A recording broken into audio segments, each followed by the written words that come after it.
I should learn music so at least I can understand and appreciate in a more better way. I mean, by the time in my school, people used to call me like an encyclopedia of rock and roll because I used to know which band, which cassette, where they have recorded, who's the producer. I used to learn all those things during that time. Yeah. Hi everyone, I'm Jay, as Jayincorp. Today is another episode of Sit Down Podcast. Perfect.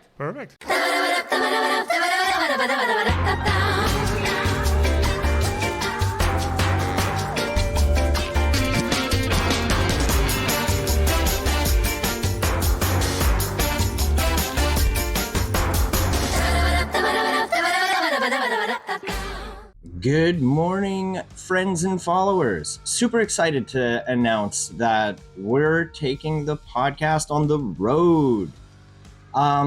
We're going to Regina, Saskatchewan. We're going to be opening the show February 9th with Dead Levy and Braden King with an hour-long podcast. I'm super freaking excited for that one. We've partnered with none other than Prehistoric Productions is going to help us out with that one, as well as Inspired Vapor Company. So if you're looking to quit that nicotine habit and going to wean yourself off with some vape, go to Inspired Vapor Company and use the promo code FUNKY15 for 15% off any purchases either in-store or online. You can get tickets at the link in the comments or in my bio on Instagram. Super freaking excited. So we'll see you guys there.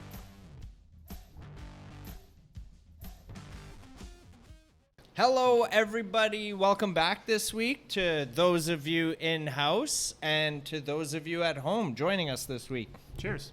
Heck yeah. Oh, you don't have a drink. I have some water. Oh, there you go. Hey-o. That works. Right on. Yes, thank you for coming all the way out to Bellevue, Saskatchewan at Le Capitan Restaurant this week. We're very honored and pleased to have you here. So we actually, our regular followers will know this. We basically met Jay at an open stage that we were hosting. Surprise. Surprise. And we got to know him pretty well there. Very talented musician.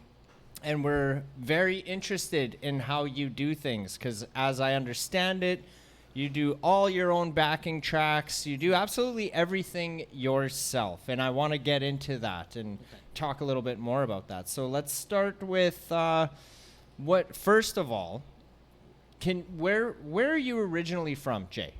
I'm from a place called Kolkata, India, which is the eastern part of India. That's where I'm from. Born and brought up over there. Just tell people how many people in Kolkata. Oh, I really don't know. Probably millions. Right. I really don't have the exact figure.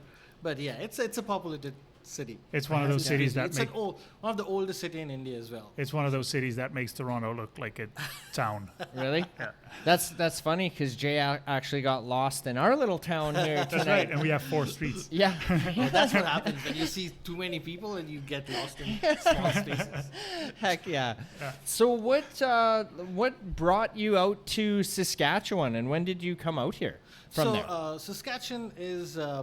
I got my immigration because of my education and my experience. I used to work as a multimedia consultant and worked for a company for near about more than 10 years. Okay. And when I applied for my immigration, and this is what was told to me to come to Saskatchewan. And so I chose Saskatoon, apparently, and did some research and realized where should I go. I thought Saskatoon would be a good place to start. So I came December 2018. Okay. And did you choose Saskatoon also for the music, or was it just work related and the music is just a side effect? I mean, I did not get much of information regarding music and stuff like that. The only thing which I got to know, to be very honest, because what the immigration, the whole process does is they get in touch with you with a group of people who actually give you some idea of where you're going, what are things that need to be done. Mm-hmm. That's by Canadian government. We usually provide those information. So I got contacted after I got my immigration by, I exactly don't remember the name of that organization who contacted me. So gave me some of the idea of what you're doing and all that. So the music part, technically after I came here, I remember my IELTS was expired, and then I went for a CBL test for English, because for work-related stuff and all Right. that. So this one guy who was taking the test, I was having a discussion about stuff that I like and like to do. Then he said, "Oh, you like rock music? What kind of bands do you listen and stuff like that?" And then the first thing that he told me that, and I'm also a foodie, so I was thinking I want to have something very Canadian. When I also like music and stuff like that, he said like, "You should go to Smokies, you will like the place." And so yeah, I mean that's how I kind of get to know people going Right. from different places to places, stuff like that. Hell yeah. Did Cool. you, so how old were you when you were like actually drawn to music and learn how to play the guitar? Like how long have you been playing guitar for? I started at my 20. I started pretty late actually. Music was being a part of my life from a very young age. I was in my 3rd grade. To be honest, I was not interested in music before that. And like whatever my parents were listening, whatever everyone was listening, I was not very attracted to it. So during that time in India, we used to get video cassette VHS to watch cartoons and stuff like that, right? So I remember I was watching some kind of a superhero movie and all that, and after that, the next thing, I saw someone wearing a school dress, playing guitar and coming out of the TV.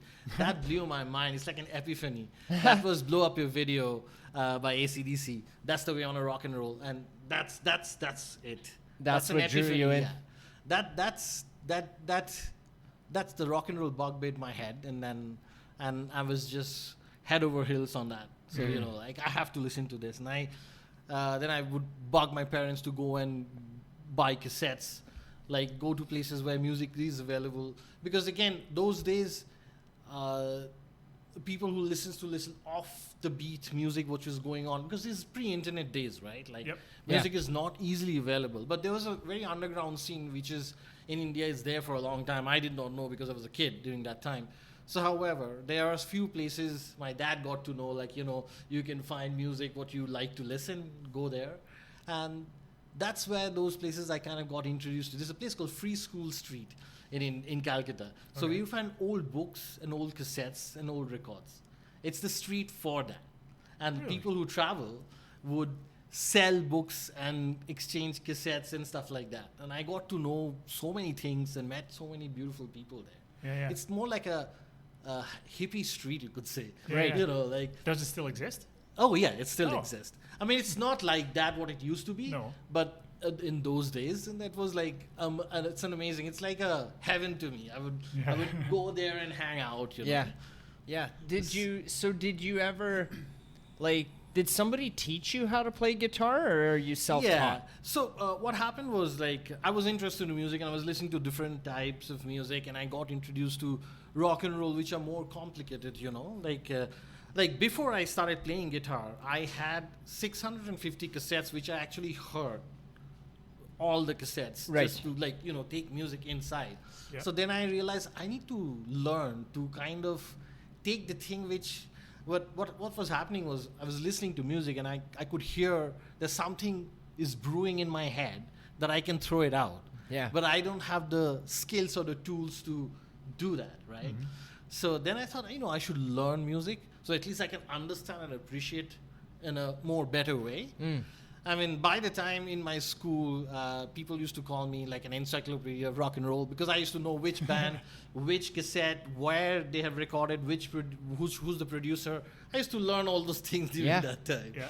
So, yeah, I mean, like, so that's why I started learning guitar, and then somehow kind of got hooked into it. Like, started playing in 6 months. I was just will practice 6-7 hours a day, learn how to play rhythm and stuff like that. It's like So how old were you then? 20.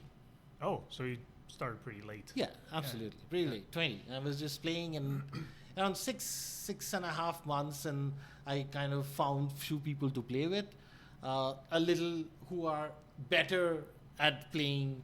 And I kind of had the rhythm sense from a very beginning. So I didn't have any issues with like following other people to play along with. Right. So that kind of helped. I don't know how I got it, but probably listening to music. Yeah. So then I joined the band and started playing, and I think the first band was Bohemians or something like that. Okay. I played with them for a few like few gigs and stuff like that.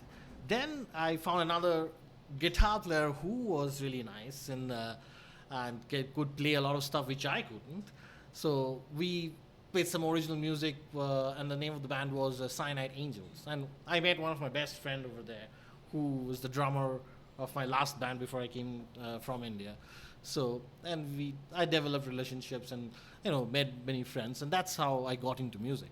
Holy moly. Very cool.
Did you tell me that you were in a band and you made it to MTV? Oh yeah. So we used to make we made rock and roll in our own language, which is Bengali, Yeah.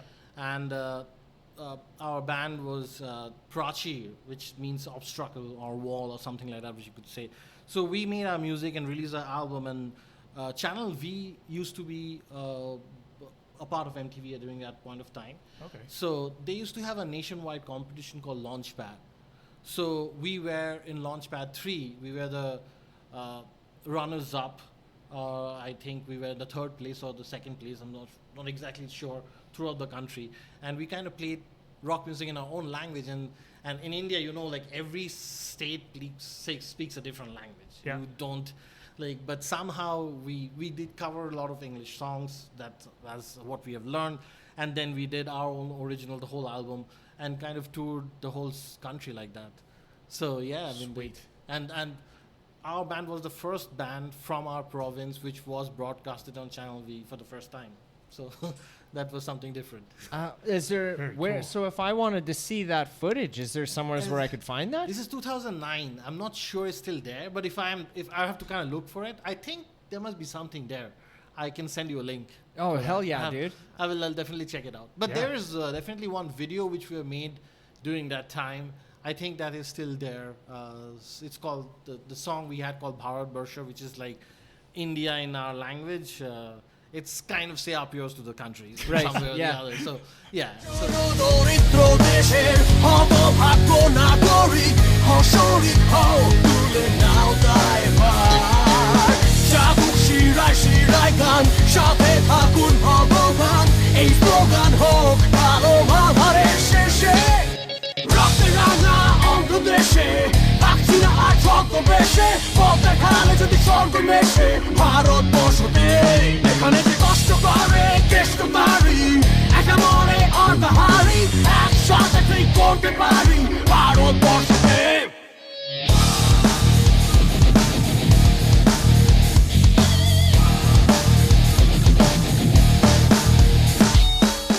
That was allowed.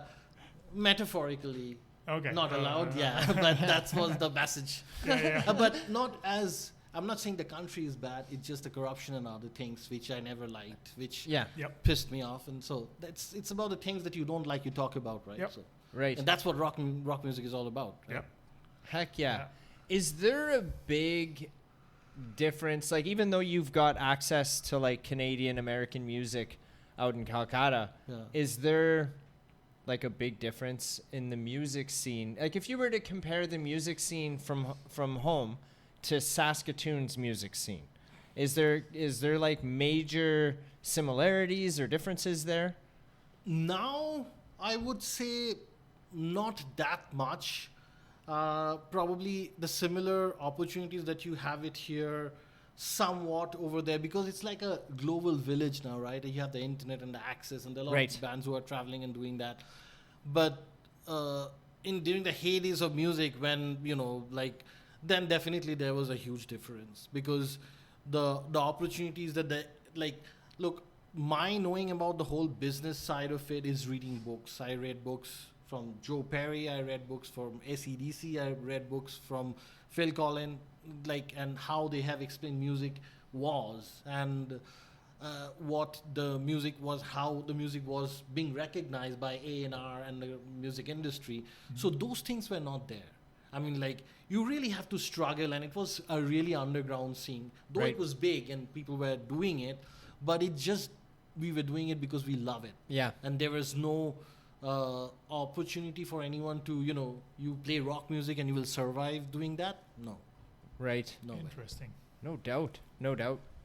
So is the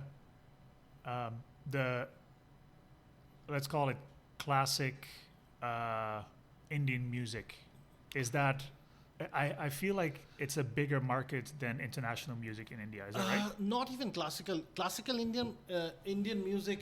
Indian classical music has a different market. It's an international market. Yep.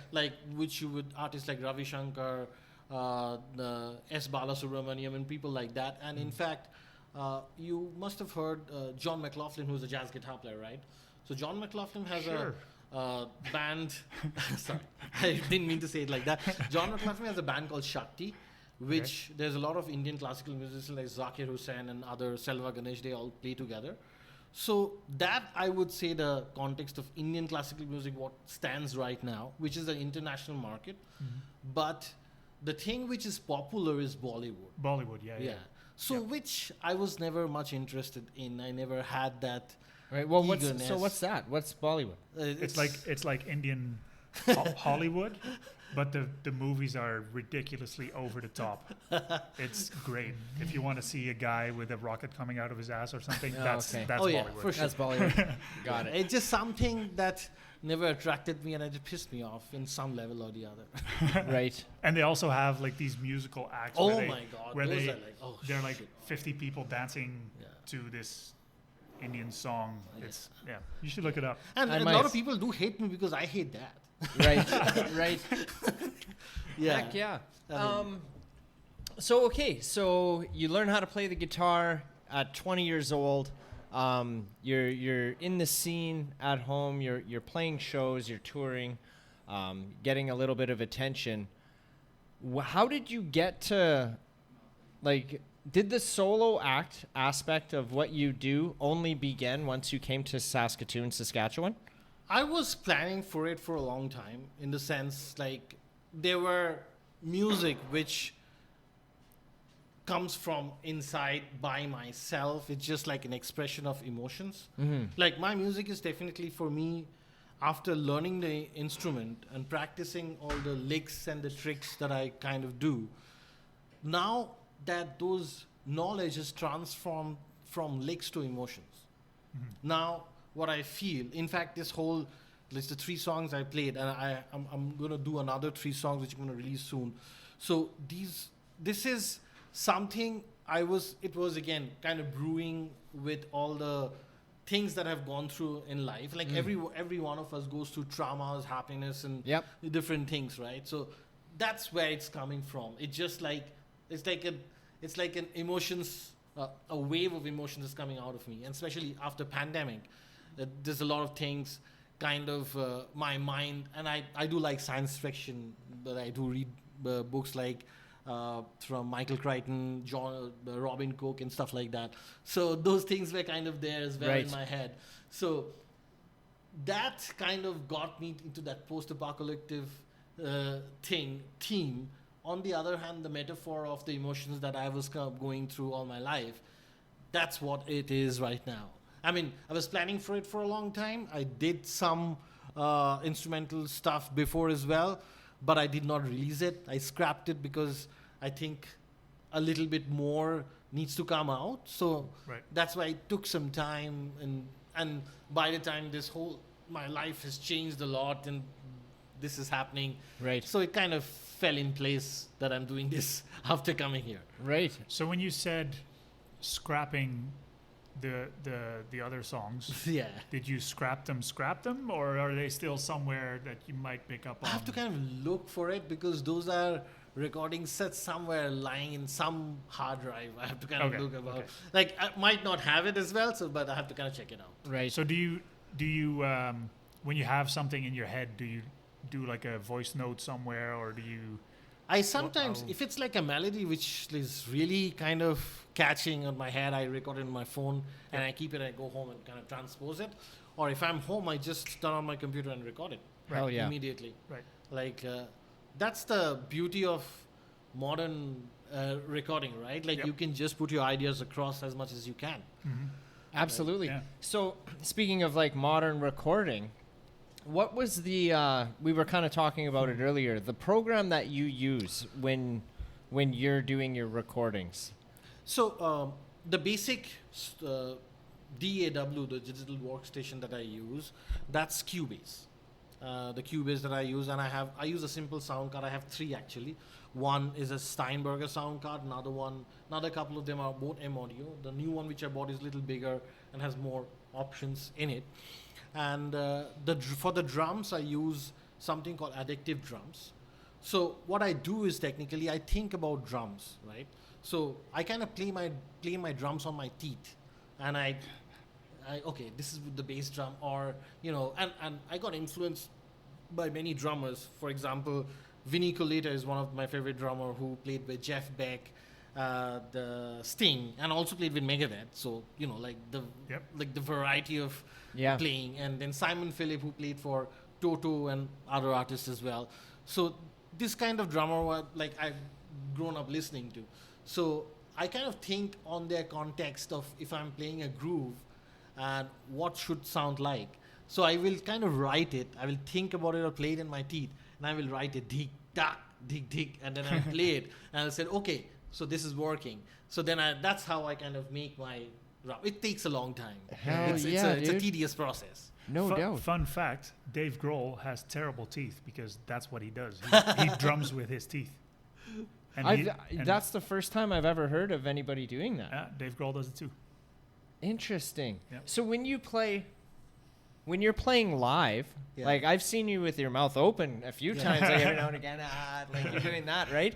But do you find yourself like clicking your teeth when you're playing too? Sometimes I do or sometimes I'm grooving, because you see there are places in my song there's nothing there, and I don't use the backtrack because I'm listening to that what I'm throwing out, so I don't have the click track. So I kind of go with the groove. There's somewhere in my body is going around, either on my nose, on my ears, or something Right. like that, or I'm just tapping on my feet. There's something is going on my fingers. I'll probably do this or I'll probably do that. Like I don't think about it, but it's there. Yeah. I'm so interested in how you create it from start to finish. Like, like you said, So, yeah, sometimes you'll so- think of like a melody or whatnot, but or like, groove as well. Like I'll think of a groove, and I said like this is interesting. And look, music is happening like more than 100 years, right? yeah. We are not creating anything new. We are not. No. We are not taking out something off our ass, That's which is right. like absolutely out of the world. It's not happening. Yeah, That's- it's not Bollywood. That's Yeah. sorry. Yeah. So that's interesting you're saying that, because I had this thought the other day too, listening to some music, and I heard I had the radio playing in the vehicle, and I heard some familiar chords. I can't think right now what the song was, but it begins identical to another song that I'm familiar with, and I was like, oh, that's interesting. So then I started thinking of like copyright and like court cases and stuff where people are suing each other Right. for music rights. But I had that same thought. I was like, there is nothing that anybody can come up with today that hasn't been done before. Yep. So like just lawsuits and stuff are just There was- There's another trick to it, which I believe. Like, let's say I like a lick. Okay, I played, and there's a lot of what should I say, things to it. One is like which key are you playing, what groove or what timing are you playing? Are you playing a groove in a rock format or a reggae format or a country format? So what you could do, you hear something and you try it in different ways if you like it. And again, as I said, like learning music is attaching yourself to an emotions. Like, you're making love, you listen to a music and you kind of reminds me of that. right.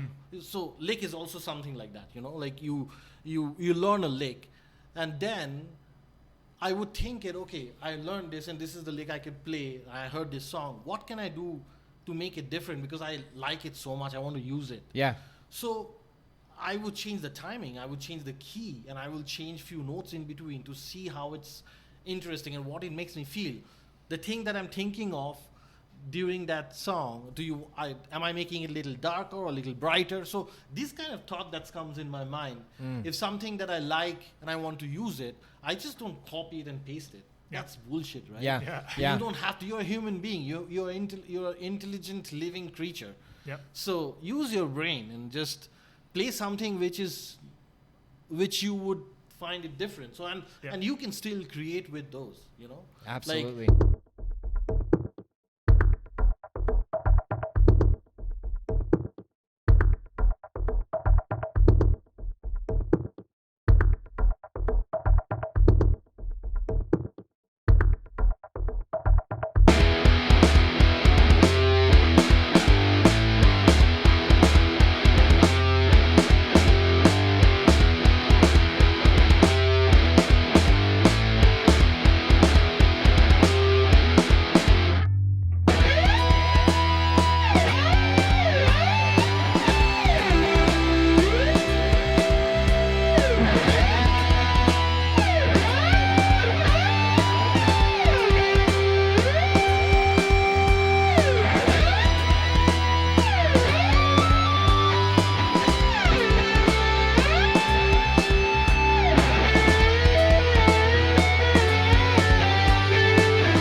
So that's the beauty of it. For example, again, I'll go back to AC/DC.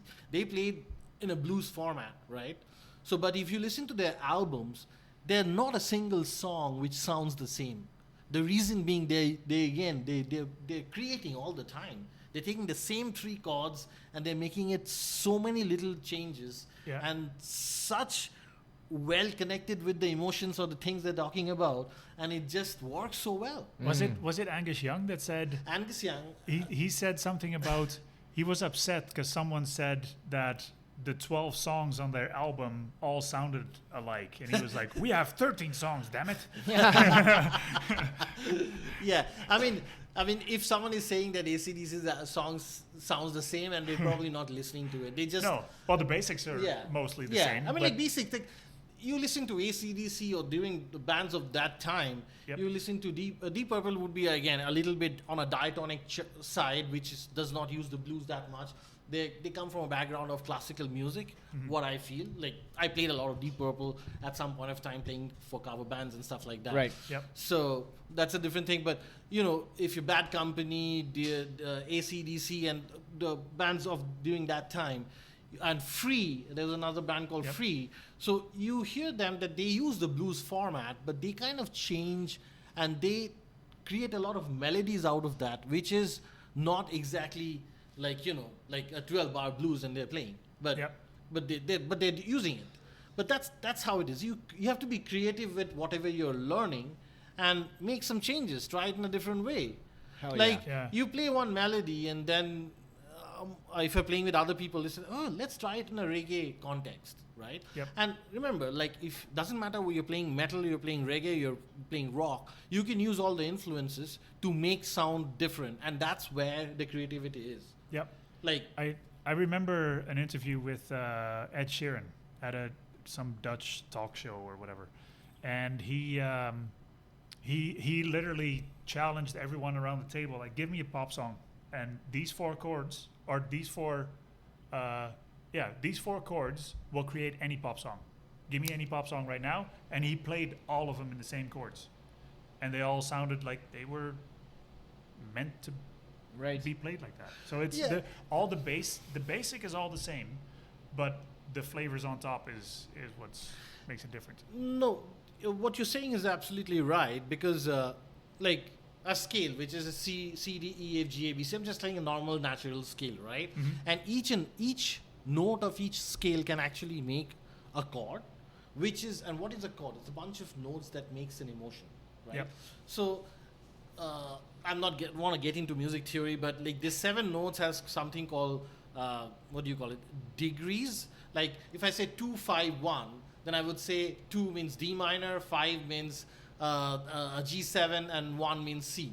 So this is how you can put this format in every different scale and make that same chords and kind of same format in different scales and stuff like that. So most of the pop songs are kind of made on the same structure, Yeah. But if you think taking those pop elements and making it different, I would say one of the best writers were bands like Talking Heads, bands like Nirvana, bands like Silverchair, bands like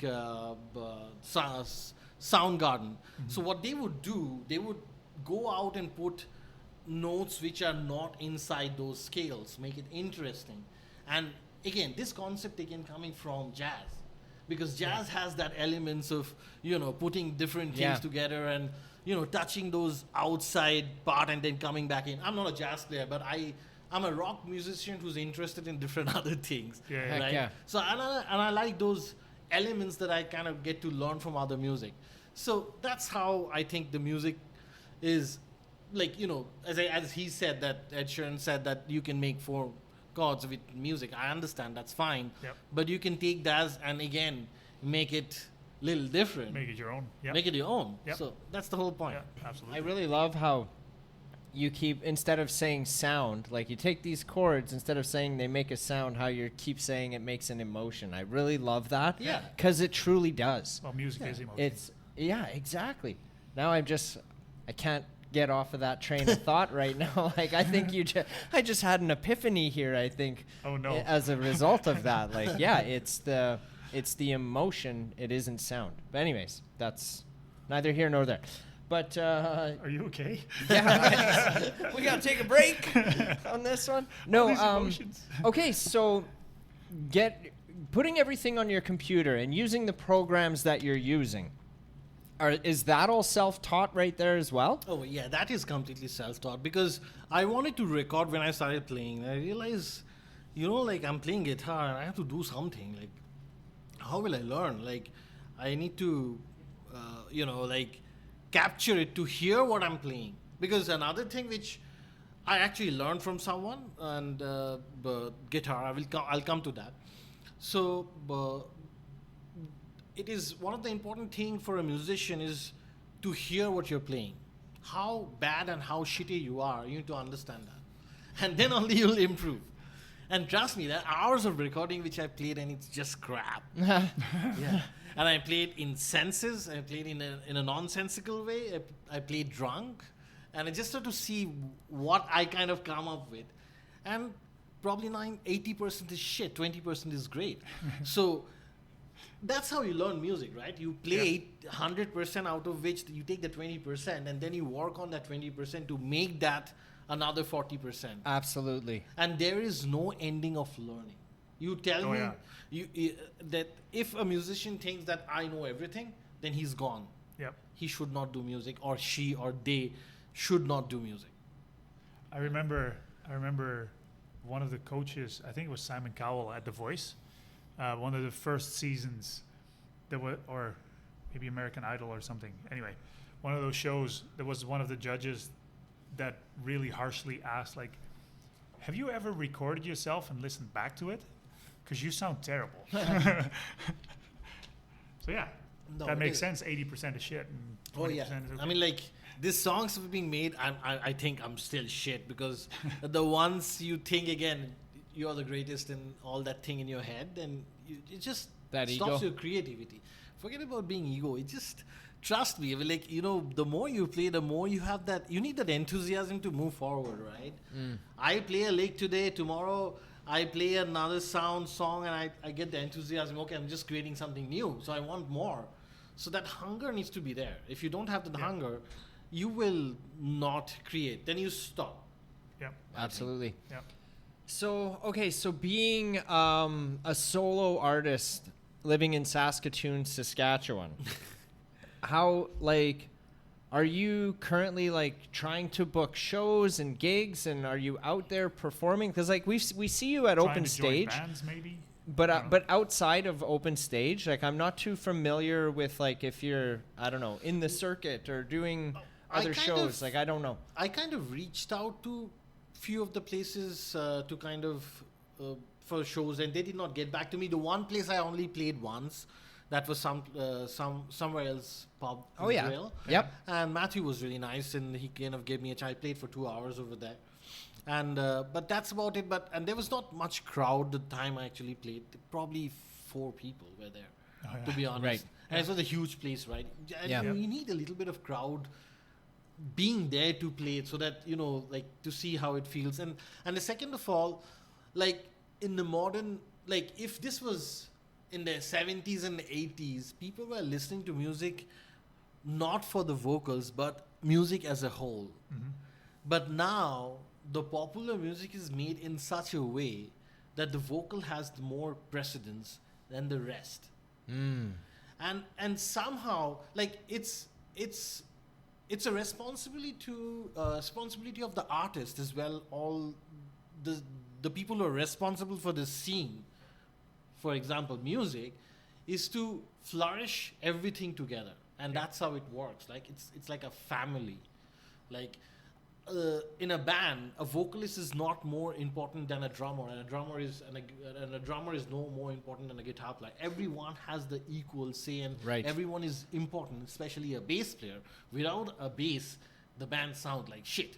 Yeah. So I'm just saying that these are the things that people need to understand. But like, when I reach out to people, I understand that they probably would not like full of people who would like to sit and listen to instrumental music or, or something that I would say through music, not through words. Yeah. So that's, I think, is little different. If this was some other decade, probably things would have been different, because like you would hear recording artists like Al Di Meola, John McLaughlin. They were doing big shows and big stuff.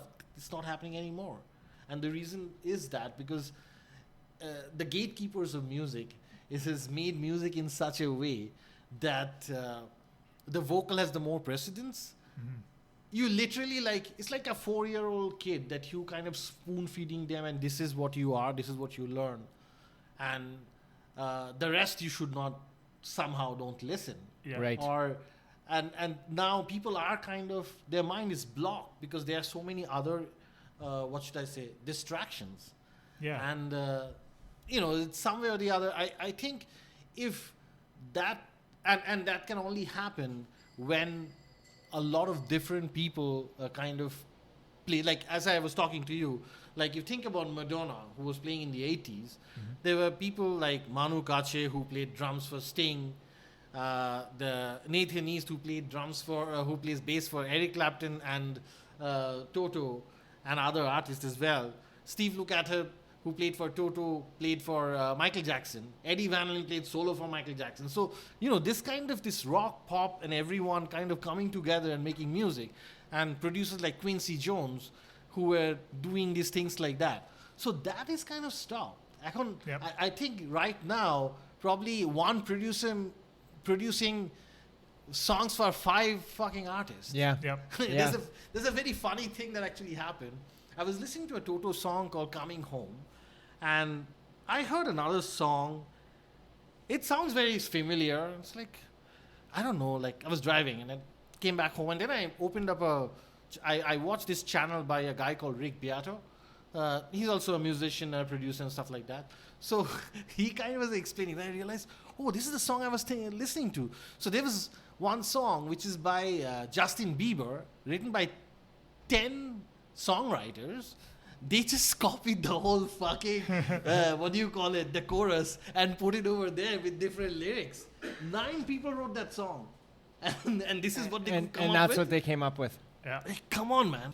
One good thing that happened in the modern music industry is that you have many tools to produce, in the sense, like, sonically you can enhance a lot of things more clear and more in a different way, but which is much easier than what it used to be in those days. Yeah. Which is great. But on the other hand, if one person is producing 5 different bands, all the 5 fucking bands will sound the same. Yeah. Because that's what it's not supposed to be. Yep.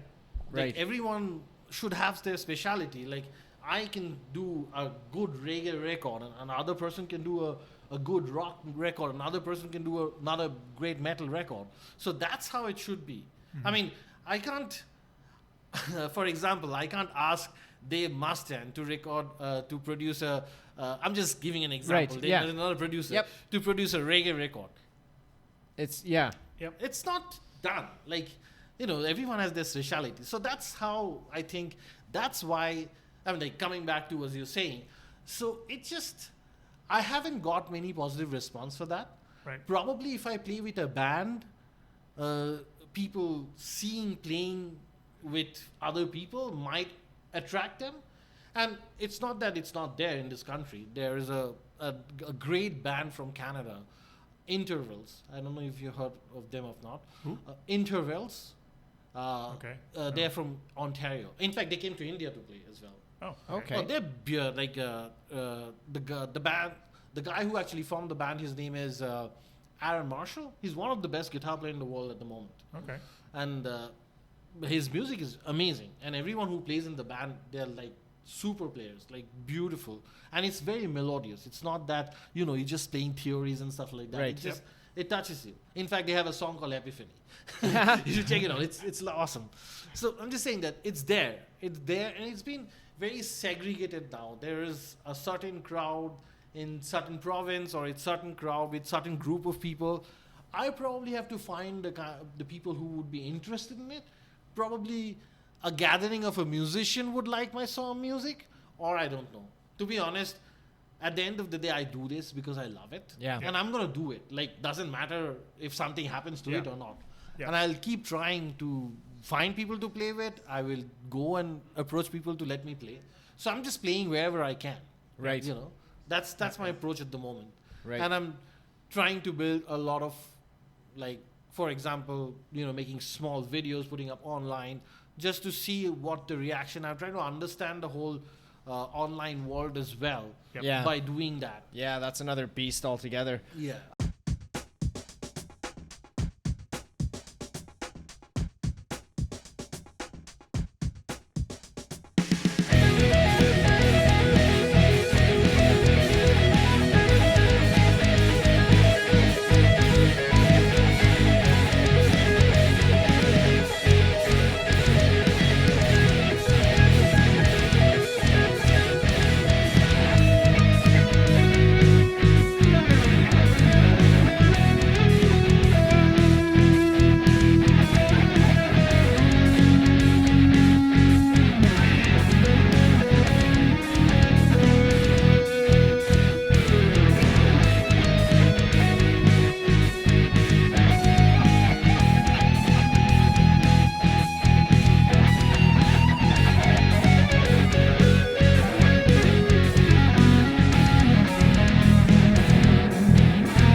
Yep. What I got going on through my head right now. Do you have like any type of theater background or anything in that aspect or area? Or no? Not exactly in that way, because I used to work for as a multimedia consultant for a production company. So I probably would, like handle a lot of actors and other things. Right. Okay, this needs to be done, and that should be the set designing and stuff like that. That's what I did in India, Right. right? Right. Like a little bit of video editing, a little bit of set. I was the main liaison between the client with the advertising company and the production team, who was the creative part. So that was my job. Right. So I was I was thinking of like, because if you did, what I would suggest is like, because it's like a one-man show, right? And you're putting out that emotion that you're trying to project out there of what created the song, that maybe like I like the music video idea, but I'm thinking for like stage wise, if there was like little mini stories that fit the emotion to your songs, like a little mini play, a 5-minute play where you could have a couple actors on stage performing some type of scene that enhances that emotion on top of what you're trying to project out of the song. Do you know what I'm saying? Yeah. Like that's how, I don't know if that's a great idea, I don't know if it is or not. It's just an idea, but yeah, that's kind of what that's what I'm envisioning. Is like I see a little type of play performance, and then if that was to come into fruition, then when booking shows, it could be like, you know, this much. this It's a whole it's a big different thing. different. Yeah, Yeah, something I like know, that. I get it. You could do that, like have like a music video, but without you as the main No, character. in the absolutely. video. Yeah, That's just what I have was- the videos and telling then- that story. Yeah, and then when you That's do what a show, you have a projector and play it behind you. That's what I was thinking. It Yeah, was, yeah. in fact, last day when I was playing at the Capitol, Yep. and I was talking to someone like, yeah, that's what my idea is, that, you know, to make a presentation, not a presentation, I would say a video, which is Yep. not me, just to kind of project what I'm trying to say.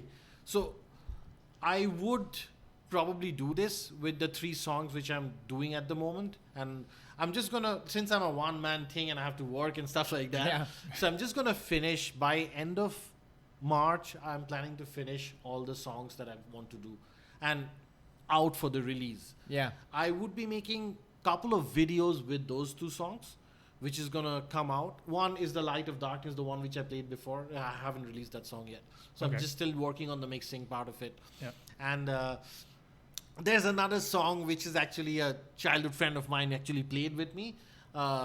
He played the drums. He sent the track back from India. I kind of mixed it. So that's gonna happen. And then and there's another couple of songs which I have already made. It's done. One is Inside Out. Inside Out is more of you can take it in many different ways, but I wrote the song thinking of you know, the differentiation between sex, gender, and mostly on that context. Right.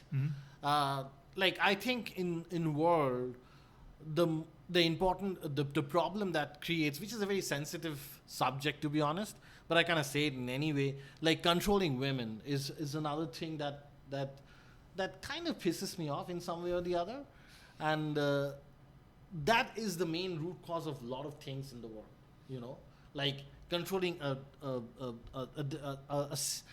certain sex or a certain gender kind of creates and also not accepting people with different gender and sex and gender are very different things. A lot of things to be talked about these things. So that's the concept that actually came to me, and I'm kind of don't like the things what happening in the world in some way or the Yeah. other. So it's Yep. and again it has a different metaphor as well, like what I'm doing right now with the post-apocalyptic things and Yep. what's gonna happen. So it gonna come out in 2 different ways. So that's one song. Another one is Dance of Uncertainty, so which is again a very crazy song being played, and it's literally very uncertain. It's just kind of coming up and down and off timing, not in time and stuff like that.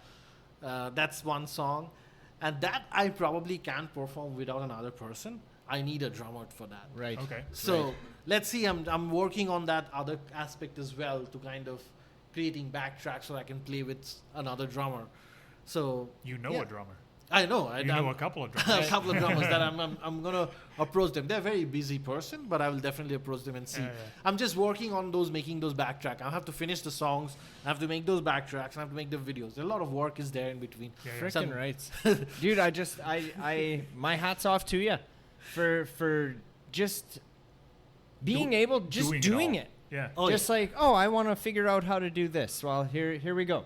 I'm just and- gonna grind my teeth and make a song. Yeah. Oh yeah, it's literally like. Yeah, no, I think that's amazing, man. It's very, very interesting. But yeah, do you have any other like specific hard-hitting questions? No. I think it's fair to say that you will have to come back on here Oh, on the sure. program, I man. will- You please promise to come back anytime. There's we're only scratching the surface. This is your first appearance on the show, and we truly appreciate it. But we are running out of time. No worries. So with that, if you could tell the people who are in-house as well as watching on YouTube or listening on Spotify where we can like try and direct people to listen to more of your music. I would say Spotify. Spotify, search for Jayincorp, and you can find it on their radios as well. My song is there on their radios too. So yeah, just listen to it from there. And as I'm making more videos and more video presentation or whatever you say it, a video representation of my songs, that would definitely come up, and you will get to know from these guys as well, because I'm going to post it in such a way that everyone get to know. Absolutely, so man. I'll definitely do that. And thanks to Mark and Joe. I always thank them whenever I play at Capitol. Like, they made the scene very different than what it was, and I really appreciate that. And like, you know, you remind me of a couple of people when I was a kid and I saw them doing that, and they were enthusiastic about music, and that always give me enthusiasm to do it, you know. Hell yeah. And that's awesome. Like, thank you. Well, man, thank you. all the thanks goes to you. You're the one who's doing all the hard work. We got it easy, Oh, yeah, man. we're compared doing a to lot of what hard you're work as doing. well. Don't- We're don't just say piecing that. it together. Yeah, we're just exactly. And no, I man. think that we all do it together. That's the whole thing. Yeah. That's how the Exactly. scene would Exactly. I couldn't we agree can't more. I can't do this without your help, and And without your help, we have nothing to do. And without you, we'd have nothing to do. So, absolutely, I get it, man. I just want you to know you are a friend of the family here. You are part of Thank our you. herd that we're trying to create. So I commend Not you. trying. We are creating. We have created Yeah. it. We just added another member to the herd. So Yeah. thank you, Jay. Please, this is an open door policy. So anytime you want to come talk about music or talk about anything, just come shoot the shit. Even without the cameras on, please just hit us up. You know how to find absolutely, thank you you. know where Joel lives now. Oh, yeah. I know. And thank you, everyone. Thank you for. us. Thank you such a to warm those of you welcome in for house being and here. to those Thanks. of you at home. We'll see you guys next week.